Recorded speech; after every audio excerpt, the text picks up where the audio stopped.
ድሮ ምን ጫወተው ጨዋታ አለ እንቁላል በማንኪያ ድሮኛ እዛ ባለንበት ሀገር እዚህ አላቅም በየቀበሌው የስፖርት ውድድር ላይ አንዱ ውድድር እንቁላል በማንኪያ ውድድር ማንኪያ እዚህ ላይ ይደረጋል ከዛ ላይ እንቁላሏን ያስቀምጣሉ ከዛ እዛ ጋር መድረስ ነው እንቁላሏን ሳትጥል መሄድ መድረስ በዛ መሃል ላይ ቦጭ ይላል እግዚአብሔር የዘላለምን ሕይወት እንደ እንቁላል በማንኪያ ያዟት እንዳትጥሏት ወይኒ ጌታ ወይ እንኳን እኔ በድካሜ ሕይወቴን ከርሱ ላወርዳት ቀርቶ የትኛውም ኃይል የዳነችውን ሕይወቴን ከርሱ ሊያስጥላት እንደማይችል ሊያወጣት እንደማይችል አውቃለሁ። እግዚአብሔር በልጁ የዘላለምን ሕይወት ከሰጠን በኋላ ሕይወትን ወይም ይህንን የሰጠንን የከበረ ሕይወት በእጃችን ላይ እንኩ ያዙት። እሺ እንዳይጠፋ በደንብ ያዙት። በደንብ አድርጋችሁ እንዴና በዚህ ዘመን ይጨመረልሃል። በዛ ላይ ሐሰተኛ አስተማሪዎች ቤተክርስቲያንን ጢም አርገዋታል። የሕግ ሰባኪዎች ቤተክርስቲያንን ሞልተዋታል። ለሙሴ እኮ ምኩራብና ሰባኪዎች ነበሩት። ሐዋርያት ሥራ ምዕራፍ 15 ላይ እንደተጻፈ ሙሴስ አሉ ሐዋርያት በየምኩራቡ የሚሰብኩ አሉለት። ሙሴስ በየምኩራቡ የሚሰብኩለት አሉለት። ዛት ሚንስ እኛ የማን ሰባኪዎች ነን? የክርስቶስ ነን። ይህችም የክርስቶስ ቤተክርስቲያን ነች። ኦኬ ልክ ነው። መጽሐፍ እንደሚለው ሁሉ ኃጢአት ሰርቷል ይላል። እኔም ኃጢአት እንደሰራው አውቃለሁ። ብዙ ጊዜ ተሳስቻለሁ፣ ኃጢአትን ሰርቻለሁ። ነገር ግን ከዛሬ ጀምሮ ሃሌሉያ ምላሴን ቀደስኩት፣ ዓይኔን ቀደስኩት፣ ጆሮዬን ቀደስኩት፣ ሰውነቴን ሁሉ ቀደስኩት እና በቃ ከዛሬ ጀምሮ ብለህ ስትል ወገኔ ይብሳል። እግዚአብሔር ረድቶ የዳንክበት ሚስጥር ካልገባ በዛው ትሰናበታል። ጻድቅ 7 ጊዜ የሚለው ያ ነው። ወድቆም ለካ ጻድቅ ነበር። ክርስቲያን ሁሉ ጊዜ የሚሳሳተው ሁለቱንም ጊዜ ሲደክምም ሲበረታም በሁለቱም እንደተሳሳተ የደከመ ቀን እኔ አረባም እኔ አልጠቅምም እግዚአብሔር በፊት መቅረብ አልችልም አንድ ቀን ሰው ስሆን እመጣልሃለሁ ቻው ሰው ሆኜ እመጣልሃለሁ እንጂ ምንም ካንተ ጋር የሚያቆየኝ ህይወት የለኝም ቻው እልም ሲደክም የበረታ ሰሞንስ እንዴት ነህ እግዚአብሔር ሃሌሉያ ራባሳጃን የትምህርታችን ርዕስ የዘላለም ሕይወት ዋስትና ወይም የቅዱሳን ጽናት ወይንም በመለኮት ኃይል እስከ ፍጻሜ የመጠበቅ ትምህርት ነው። ባጭሩ በክርስትና ወንጌልን ካመንን በኋላ ምናልባት ደህንነት ትምህርት ላይ ጥሩ አስተማሪ ካልገጠመን በጌታ ከሆነም በኋላ በሕይወታችን ውስጥ ቀጣዩ ጥያቄ አንዱ ጥያቄ ጌታን አምነን ከተቀበልነው ክርስትናን ከጀመርን በኋላ የምንጠመቀውም ከተጠመቅን በኋላ ሌሎቻችሁም እንደዛው ክርስትናን ከገባችሁ በኋላ በሕይወታችሁ ውስጥ የሚገጥሙ ውጣ ውረዶች ይኖራሉ። ኢየሱስ ምን ብሎ ነው ያስተማረው?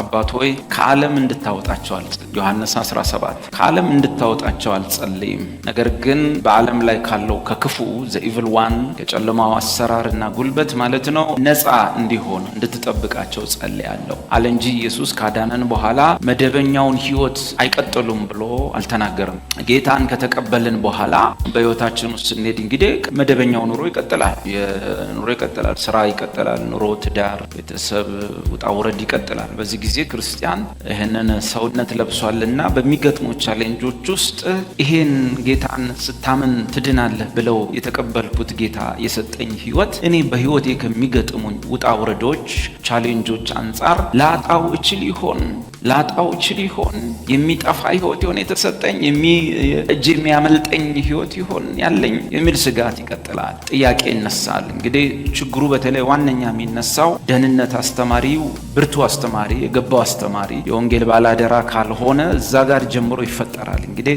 የደህንነት ትምህርት ቀላል ትምህርት አይደለም። አንዳንድ ጊዜ አንዳንድ ቤተክርስቲያኖች ውስጥ ደህንነት የሚማሩ ልጆችን ማን ያስተምራቸው እንደው በቃ ወንጌላዊ እንትናም ቢዚ ሆኗል፣ ፓስተሩም ቢዚ ሆኗልና ደህንነት ማን ያስተምራቸው? በቃ እንትና ግቢ ይጠብቃል አይደል? ግቢ ሲጠብቅ ነው የሚውለው። አዎ እና እሱ ያዛቸው ተብሎ በጥበቃው ደህንነት ተምረው የሚጠመቁ ሁሉ አሉ። እና ጥበቃው ቁጭ አርጎ ይነግራቸዋል። ይኸውላችሁ ልጆች ዮሴፍ የሚባል አንድ ሰው ነበረ፣ ጎበዝ ነው። የሆነች ልጅ መጣችና ካልተኛን ስትለው እምቢ ብሎ ጨርቁን ጥሎላት ሄደ። ዮሴፍ አያችሁ ልጆች እናንተም እንዲሁ ነው መሆን ያለባችሁ፣ ኃጢአት ሲመጣ እምቢ ያለን ይልና ብራዘር ስለ ዮሴፍ ሩጫ ተምሮ ውሃ ይጠመቃል፣ አባል ይሆናል። ሩጫ መልጣለሁ ያለው ወንድም ራሱ ማሯሯጥ ይጀምራል፣ ፈተና ውስጥ ይገባል። ከዛ በኋላ ጥያቄ ይመጣል ማለት ነው። ድናለው አልድንም፣ ይሄ ነገር ትግል ነው። ከዛ በኋላ ይጨመርበታል ሌላ ሰው ይሄን አርጉ አርጎ ከእንዲህ ለማምለጥ እንዲና እንዲያርጉ ከምኞት የማምለጫ 7 ነጥቦች የሚል ትምህርት ይማራል። እንደዚህ 3 ነጥቦች ምናምን የሚሉ ነገሮች ይማራል። ይሞክረዋል፣ ያቅተዋል፣ ይታገላል። መጽሐፍ እንደሚል ሕግ በሚሰበክበት ቦታ ላይ ኃጢአት ኃይል ያገኛል ይላል። ኃጢአት ኃይል ያገኝና እኛ እንሞታለን፣ ኃጢአት ያው ይሆናል። ሕግ በሌለበት ወይም ሕግ በማይሰበክበት በመሰረቱ ሕግ በማይሰበክበት ቦታ ግን ትግል አለ።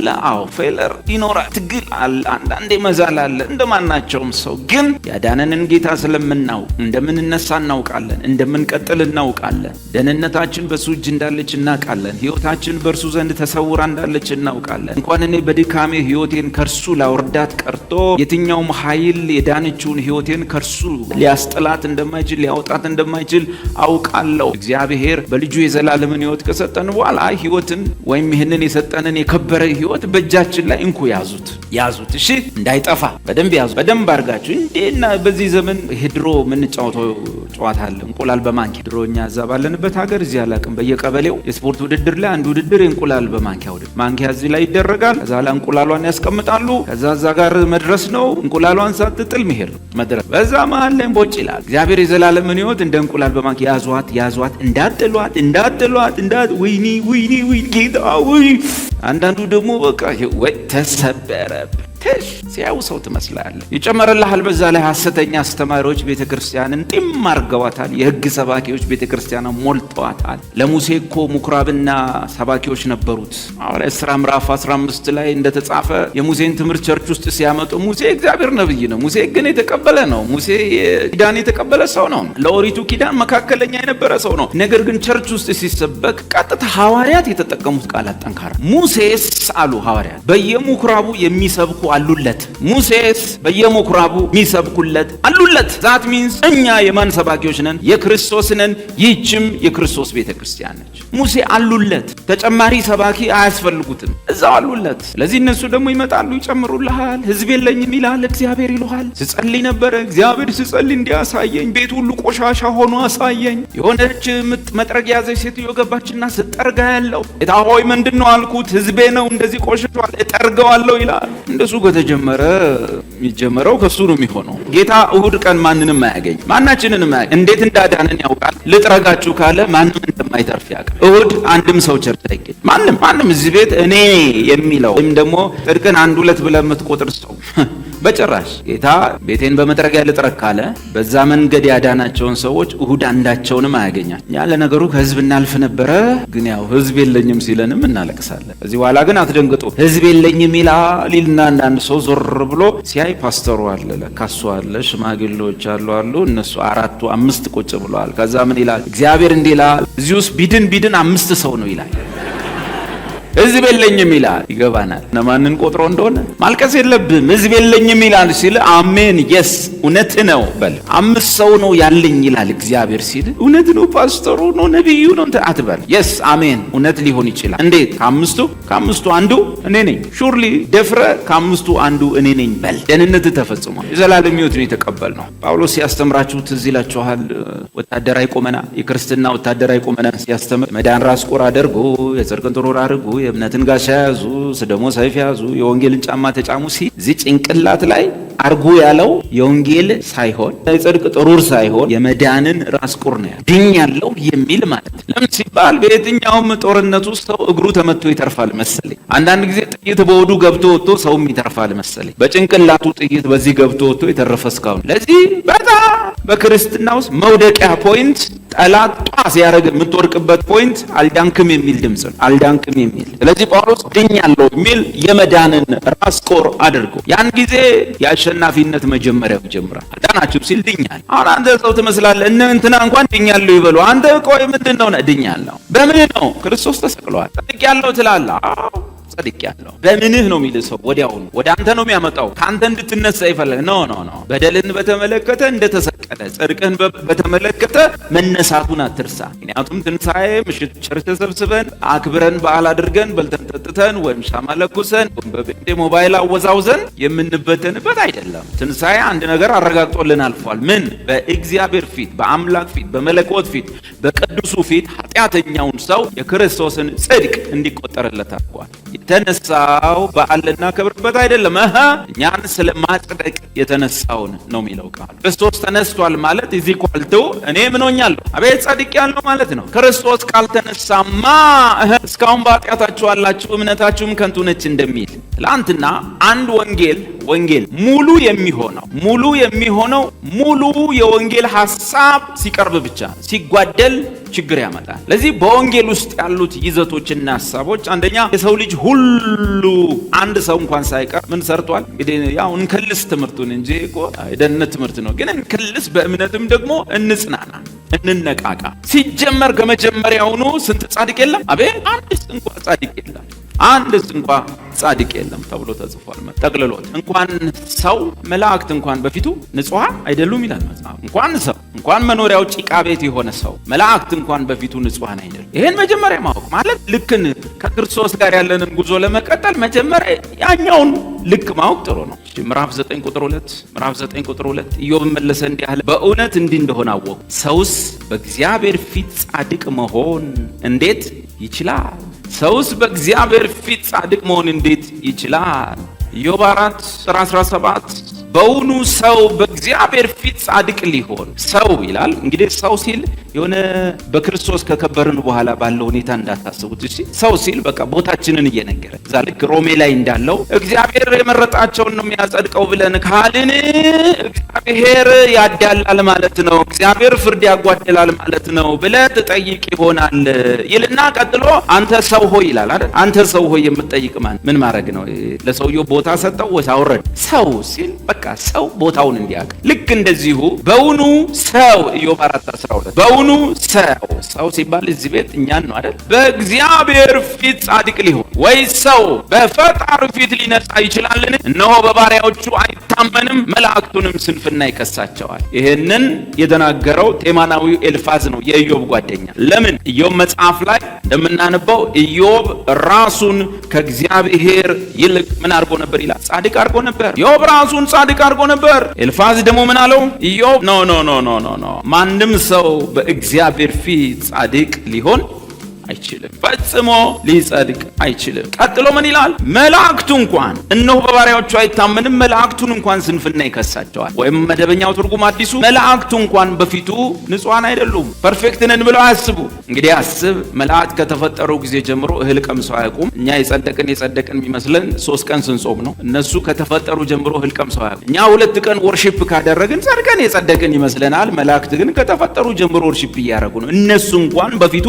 ንጹሐን አይደሉም። በፊቱ ምን ይከሳቸዋል? ስንፍና ይከሳቸዋል። ሲነሱ እንደዛ በሚያዩት አምላክ ፊት፣ መለኮት ፊት፣ እንደዛ በሚያመልኩት ንጹህ ፊት ራሳቸውን በፊቱ እንደ ንጹህ ባልቆጠሩበት ቅዱስ ፊት አንተ የሰራሃትን አንዳንድ ነገር የኛ ጽድቅ እኮ ሲቆጠር ቢውል አንድ ፌስታል ይሞላል? አይሞላም። ጽድቃችን ቢቆጠር በትንሽ ቦርሳት እሷን ይዘህ እነዚህ መላእክት ማህበር ውስጥ ግባ። መላእክት በፊቱ ንጹሃን አይደለንም ብለው ወይንም መላእክት በፊቱ ስንፍና በሚከሳቸው በዚያ ቅዱስ በሚባልበት ስፍራ በዚህ መለኮት ፊት አንተ በትንሽ ያስቃትን ያችን ጽድቅ ይዘህ ግባና ምን ይሰማሃል? በዛ ላይ ኢሳይያስ እንደዚህ ብሏል፣ ኃጢአታችንን እርሱታል። እናንተ ስለ ኃጢአት ነው እንደምታወሩት፣ ጽድቃችን ሁሉ በፊቱ ምንድን ነው? የመርገም ጨርቅ ነው። ያ ለምጻሙ ሰውዬ ለብሶ ከሰፈር የሚባረር የመርገም ጨርቅ። እስራኤላዊ በለምጽ ሲመታ ከሰፈር የሚወጣበት ርኩስ ነኝ ብሎ ይዞት ለብሶት የሚወጣው ተመልሶ ለብሶት የማይመጣው ወይ ጉድጓድ ቆፍሮ ይቀበረው ወይ በሳት ያቃጥለው የተባለው እሱ ጨርቅ ነው። ምናችን? ጽድቃችን። አንተ ካልቀበርከው እግዚአብሔር በሳት የሚያቃጥለው ማለት ያ የመርገም ጨርቅ ጽድቃችን ሁሉ። ይሄንን የመርገም ጨርቅ የሆነ ጽድቅ ሁሉ በሆነች ቦርሳ ይዘን እነሱ እዛ ባሉበት ስፍራ ይዘህ ብትቀርብ ያንን ፌስታል እግዚአብሔር ቀና ሲል ያ በፌስታል ያለው ምንድነው ቢልህ ምንድነው? ስትገባ መላእክቱ እንኳን በፊቱ ንጹሃን አይደል? መላእክቱ እንኳን በፊቱ ስንፍና ይከሳቸዋል። አንተ ይዛሃት የገባሃት ለለማኝ የሰጣሃት የሆነ በጎ አድራጎት የ3 ቀን ጾም የሆነች ነገር አለች። እሷን ይዘህ ገብተሃል ልታስቆጥር ስትገባ ድንገት መላእክቱ እንኳን በፊቱ ንጹሃን አይደሉም። መላእክቱ እንኳን በፊቱ ስንፍና ይከሳቸዋል። ይዘህ በመግባት ደስ ትሰኛለህ ወይስ ምን ይሰማል? በምን ቀን ነው ይዤ የመጣሁት ይሄን ጉድ አትልም? ቀስ ብለህ ያችን ፌስታል ምን ማድረግ ነው ያለብህ? አቤት ወደ ኋላ አርገህ ከቻልክ በእግር ገፍተህ ነው መቆም መቅረብ ያለብህ። ግፍት አርገህ የማን ነው ቢሉ እንኳን እኔ እንጃ ማን እንዳመጣው ነው ማለት ያለብህ። የማን እንደሆነ አላውቅም። ምንህን ኃጢአትህን ነው ጽድቅህን ደግሞ የጴንጤ ጽድቅ ይታወቅ ምናቃት ነኝ። ኧረ ጽድቅ ከተባለኛ የኖርነውን እንቁጠርላችሁ እንቁጠረው እንዴ ቁንጫ እስኪበላን መቃብር ቤት እንደው አለመለከፋችን የእናንተ ጾም ነው እንዴ የሚባለው? እንደው ለነገሩ በሆነ እንዴ ምንም የሚመካበት ነገር የለም። በእግዚአብሔር ፊት የቆመ ረጅም መጋረጃ አለን። ኢየሱስ በእርሱ ሰውነት በመጋረጃው ወደ አብ ለመግባት ምን አለን? ድፍረት አለን። ከዚህ በኋላ ጾም በእግዚአብሔር ፊት ሐሴት የምናደርግበት እንጆ የምናደርግበት ከእግዚአብሔር ጋር ያለውን ፌሎሺፕ የምንቀምስበት ጸሎታችንም እንደዚያው አምልኳችን እንጂ ፈጣሪ ፊት ለማስቆጠር እንዳትሞክሩ። ተቆጠረለት የሚለው የሮሜ ቃል የተጻፈው በክርስቶስ ባለ እምነት የአብርሃም በረከት ወደ አንተ መጥቶ የተቆጠረልህ ጽድቅ እንጂ አንተ ራስህ በተፍተፍ ያመጣኸው ጽድቅ እንዳይደለ ማወቅ። አመነና ጽድቅ ሆኖ ተቆጠረለት የተባለው ለአብርሃም ብቻ የተጻፈ አይደለምና ስለኛም ነው እንጂ ስለ በደላችን የሞተውን እኛን ስለ ማጽደቅ የተነሳውን ለምናምን ሁሉ እምነታችን ጽድቅ ሆኖ ይቆጠርልን ዘንድ። አሁን ተቆጠረለት የሚለው ቃል ሁሉ በእምነት የክርስቶስ ላንተ ሲቆጠር እንዲሁ በእምነታችንን ለማጽናት ነው እየተነጋገርን ያለው እንጂ አይጠፋቸው። ፈራለሁ ይሄ ነገር ለብዙ ክርስቲያኖች አዲስ ከሆነ ፈራል። ወንጌል እንደ አዲስ መሆን ስለሌለበት ኢዮብ ላይ ተናገረ። አንድስ እንኳን ጻድቅ የለም አለ። ኢዮብ ራሱ አዎ በእውነት እንዲህ እንደሆን አወቅ። ማን በእግዚአብሔር ፊት ጻድቅ ሊሆን ይችላል አለ ኢዮብ። ዳዊት በመዝሙር 14 ቁጥር 2 ላይ እግዚአብሔር ከሰማይ ሰው ልጆችን ተመለከተ፣ እንዲህ ቢዞር አብርሃምን አየ፣ ይስሐቅን አየ፣ ያላየው የለም ነቢያትን አየ፣ ሁሉንም አየ። እነሆ ፕሮግራሙ እግዚአብሔር ብቻ ይሆነ፣ አጀንዳው እግዚአብሔር ብቻ ይሆነ ማለት እንደ ክርስቶስ ኢየሱስ ሐሳቡ ፈቃዱ ሁሉ አብ ሆነ ማንም ሰው የለም፣ አንድስ እንኳን ጻድቅ የለም። አጀንዳው እግዚአብሔር ብቻ ይሆነ። አብርሃም በዚህ በኩል አጀንዳው እግዚአብሔር ነው፣ በጓሮ በኩል አጀንዳው አጋር ነች። ንጉሥ ዳዊት በዚህ በኩል እግዚአብሔር አጀንዳው ነው፣ በጓሮ በኩል ደግሞ ማነች ስሟ ቤርሳቤ አጀንዳው ነች። ለመጀመሪያ ጊዜ ለዚህ ነው ያን ሁሉ ሰው አብርሃም ወዳጄ ምናምን ያለ አንዱንም ልጄ ሳይል ክርስቶስን ሲያገኘው ግን በእርሱ ደስ የሚለኝ የምወደው ልጄ እርሱ ነው ያለው። ለዛ ነው ማለት ምን እንደሆነ ታውቃላችሁ? እግዚአብሔር በእነ አብርሃም እንዳረካ፣ እግዚአብሔር በነቢያት እንዳረካ፣ እግዚአብሔር በመሳፍንት በመኳንንት እንዳረካ፣ እግዚአብሔር በልጁ ብቻ እንዳረካ እዚህ ቤትም ያለ ሰው ሊረካ የሚገባው በራሱ አይደለም፣ በልጁ ብቻ ነው መሆን ያለበት። በሆነች ነገርህ በእግዚአብሔር ፊት ለማስደሰት መሞከር አይቻልም። እግዚአብሔር በተደሰተበት እንድንደሰት ነው እግዚአብሔር የጠራ። እግዚአብሔር ሲጀመር በክርስቶስ ባለ ደስታ ደስ ሳይል እግዚአብሔር በተደሰተበት ደስታ ደስ ሳይል ላስደስት ብትለው ደስ አይለው። መጀመሪያ እግዚአብሔር የጠራ እንድታስደስተው ሳይሆን እሱ በተደሰተበት እንድትደሰት ነው። በልጁ ደስ ብሎታል። በልጁ ደስ ያላለ ሰው ምንም ብትፈጥርለት አንተም ተቆራረጠ ደስታ ነው የሚሆነው፣ የውሸት ደስታ ነው የሚሆነው። እግዚአብሔርም ደስ አይለው። ይህንን ነው ጻፉ የሚናገረው። በቃ አንድስ እንኳን ጻድቅ የለም ብሎ ደመደም። ሁለተኛውና አስከፊው ነገር ግን ኦኬ ልክ ነው መጽሐፍ እንደሚለው ሁሉ ኃጢአት ሰርቷል ይላል። እኔም ኃጢአት እንደሰራው አውቃለሁ። ብዙ ጊዜ ተሳስቻለሁ፣ ኃጢአትን ሰርቻለሁ። ነገር ግን ከዛሬ ጀምሮ ሃሌሉያ ምላሴን ቀደስኩት፣ አይኔን ቀደስኩት፣ ጆሮዬን ቀደስኩት፣ ሰውነቴን ሁሉ ቀደስኩት እና በቃ ከዛሬ ጀምሮ ብለህ ስትል ወገኔ ይብሳል። እግዚአብሔር ረድቶ የዳንክበት ሚስጥር ካልገባ በዛው ትሰናበታል። በዚያው ዓለማዊ ነው የምትሆን። ሰዎች ከቸርች ነቅለው ዓለማዊ የሚሆኑበት ምክንያት መጀመሪያ የዳኑበትን ሚስጥር አላወቁም። ሚስጥሩን ካላወቁ ለመኖር የሚሆን ኃይል አያገኝ። ትግል ነው፣ ሞክር ነው። ትንሽ ጥሩ የሆንክ ሰሞን አይዞ ይለዋል። በቃ በዙሪያ ምናምን የወደድክ ቀን ሰው ነው እንዳትነኩት እንዳትቀምሱት። ያው አይዞ ያለው ነው እንዳትነኩት እንዳትቀምሱት። ወገኔ የዳንክበትን ሚስጥር ስታው ሰይጣን ቢያወራ ሰው ቢጮህ ትቀጥላለህ ከኢየሱስ ጋር ዝም ብለህ።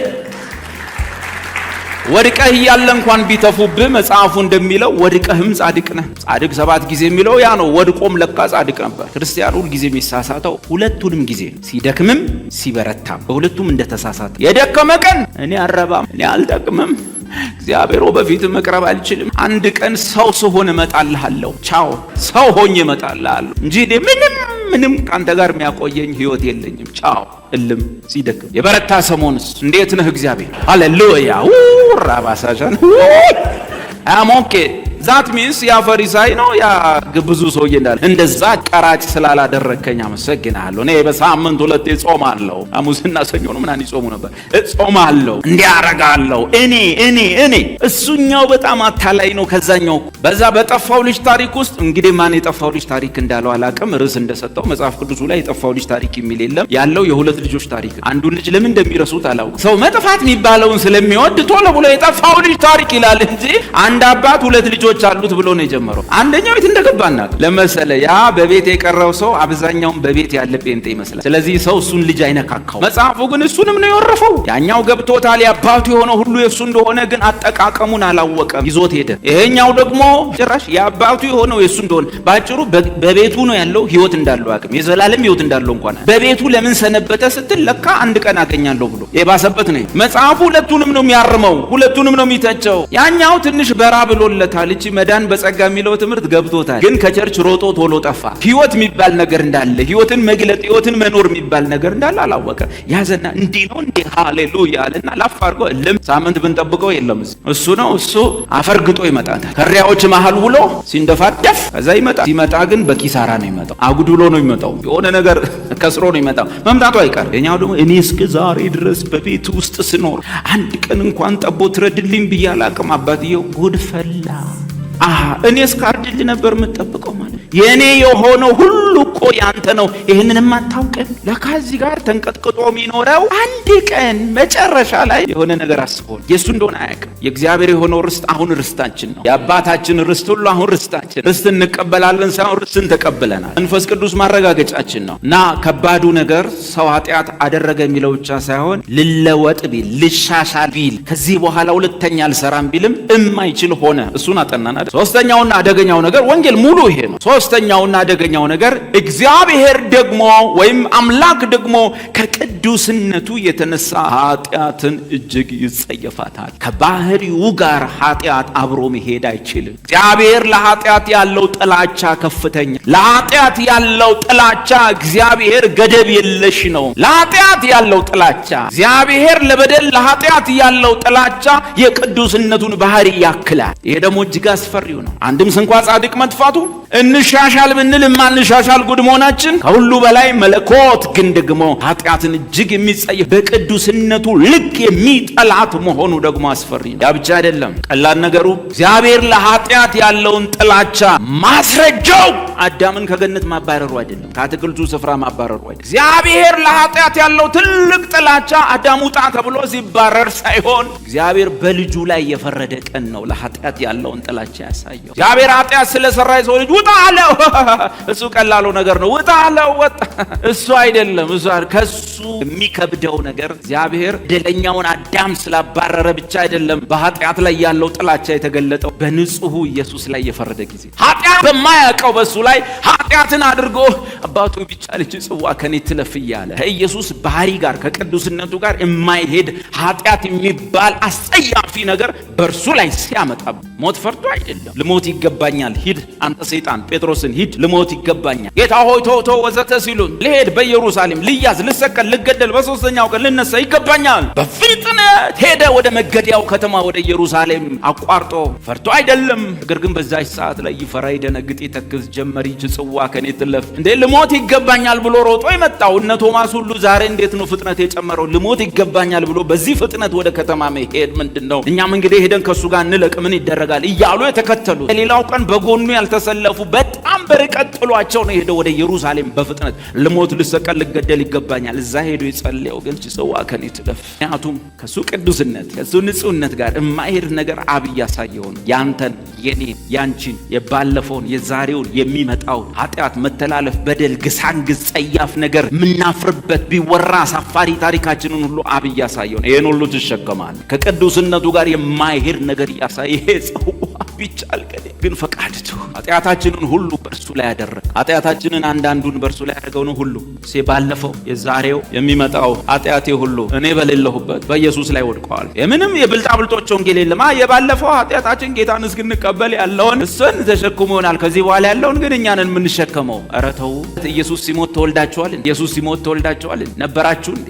በዛን ሰዓት ላይ የሞተው እሱ ገና ሳትመጣ በፊት አይደለም? ፓስት ፕሬዘንት ፊውቸር። እግዚአብሔር ባለፈውን ኃጢአቱን ይቅር ያለው የዛሬውን በደሉን የከደነለት የነገውን የማይቆጥርበት ሰው እሱ ብፁዕ ነው። ምን ነው ቢሉ ኃጢአታችንን ሁሉ በልጁ ላይ አድርጓል። እንዳትፈሩ። ለየትኛውም ጴንጤ ነው ወንጌልን እያስጠቃ ያለው። ለየትኛውም ጴንጤ ማንም ይሁን ማን ደህንነት የተፈጸመች የባለፈው የዛሬ የምትመጣ ኃጢአት በኢየሱስ ላይ እንደተጣለች ሳትፈራ ንገረው። አትሸቅጡ። በኢየሱስ ላይ የወደቀው የባለፈው የዛሬው የሚመጣው ኃጢአት በደል መተላለፍ በሙሉ ነው። ከዚህ በኋላ ያለው የመዳን ንስሐ አይደለም። ንስሐ ሁለት አይነት ስለው የመዳን ንስሐ ወይም እኛ ሀገር ላይ ጌታን መቀበል የሚባለው በሕይወት ዘመን ስንቴ የምትፈጽመው? አቤት አንዴ ነው የምትፈጽመው። ጌታን ስንቴ ነው የምትቀበለው? አበበ በጌታ ነበረ፣ እያገለገለ ነበር ወይ በጌታ ቤት ቆየ። ከዛ በኋላ ትንሽ ከቸርች የዓመት ረፍት ወሰደ። አስቴር አወቀን ሲያዳምጥ ቆየ። አላዋጣ ስትለው መጣ። ጌታን ይቀበላል አይቀበል? ይቀበላል። የመዳን ንስሐ ወይንም ሐዋርያት ሥራ 2 ላይ ያለው እንድን ዘንድ ምን እናድርግ? ንስሐ ገቡ የተባለው እሱ ማለት ነው። የመዳን ንስሐ በጴንጤ ቋንቋ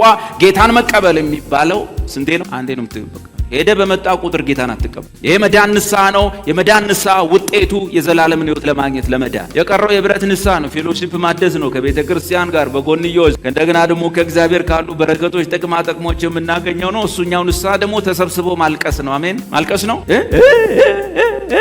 ነው። እውነተኛ ንስሐ ጸጸት የሌለም ድርጊት ነው። ኃጢአት ማለት ስፍራን መሳት ወይንም ሚሲንግ ማርክ ነው አይደል? ማርክን መሳት ከሆነ ንስሐ ማለት ወደ ማርክ መመለስ ማለት። ኳየር ነበርክ፣ ከዛ የት እንደሆነ ሄድክ፣ ስትመጣ እዛው ያለህበት ቦታ ሆነ ማልቀስ አይደለም ንስሐ። እኔ እኮ ድሮ ኳየር ነበር፣ እንዴት ያለ አገልጋይ ነበር፣ ዛሬ እዚህ ቦታ ምናምን አይደለም። እንደዛኛው ልጅ ቀጥታ መምጣት ነው። ወደዚህ መምጣትና ቦታ መያዝ ነው። እንደሱ ነው።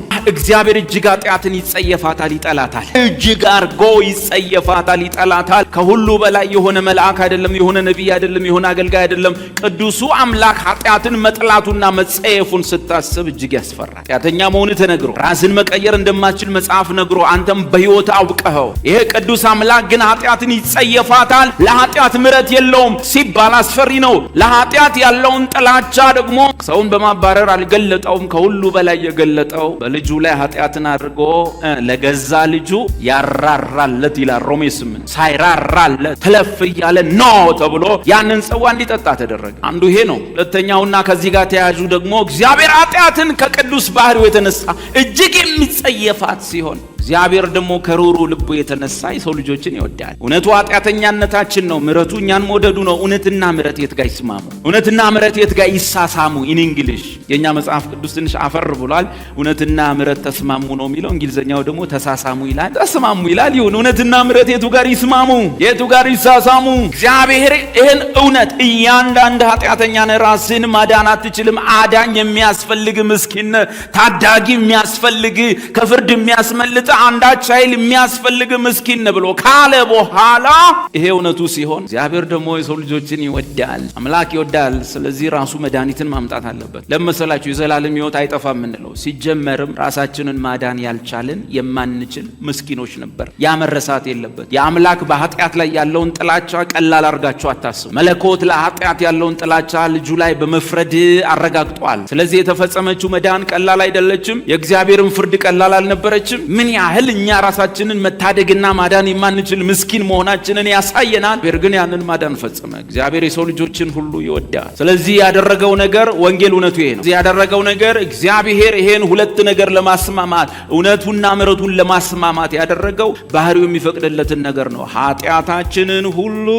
በማን ላይ? የዛሬ 2000 ዓመት ላይ ቃል ስጋ ሆነ። ለምን ቃል ስጋ የሆነው? እስቲ ምድር ምን ትመስላለች ብሎ ሊጎበኝ ይሆን? እስቲ እንደው በባህር ላይ መራመድ እንዴት ድንቅ ነው ላሳያቸው ብሎ ይሆን? እስቲ በበረት ተወልጄ ጉር ላሰኛቸው ብሎ ይሆን? እነዚህ ሁሉ ታሪኮች ሲሆኑ ደህንነታችን አልተፈጸመም። በበረት መድኃኒታችን ተወልዷል፣ ግን በበረት ደህንነት አልተፈጸመች። ኢየሱስ በባህር ላይ ተራመደ። እሱን ሰብኬ ከመድረክ ቦርድ ከመዳንህ አንጻር ከዛ ያልፋል ነገርየው። በባህር ላይ ተራመደ።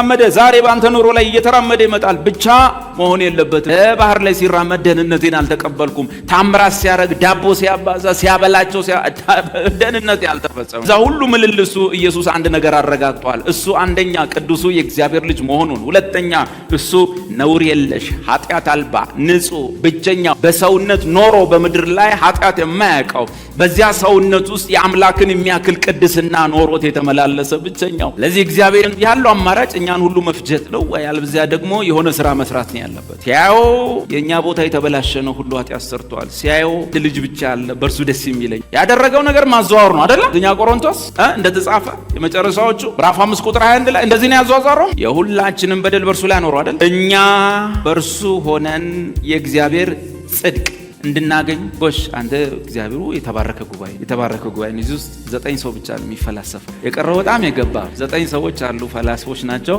በመገለጽ ሳይሆን በግምት ነው። ስንጨርስ ፕሮግራም ምን ይታያል እንዳል አይታየኝም። አሁን እኛ በእርሱ ሆነን የማን ጽድቅ እንሆን ዘንድ? የእግዚአብሔር ጽድቅ እንሆን ዘንድ። እኛ በማን ሆነን? እርሱ ሆነን። እዚህ ቦታውን ወስጃለሁ። በእርሱ ቦታ ላይ ነኝ ያለው። እዚህ ቦታ ላይ ሆኜ በሉ የምናገረውን ነገር ልጁ እንደሚናገረው እናገራለሁ በሉ። አልዘባርቅም። እኛ በእርሱ ሆነን የእግዚአብሔር ጽድቅ እንሆን ዘንድ ኃጢአት ያላወቀውን እርሱን ደግሞ ስለኛ ኃጢአት አረገው።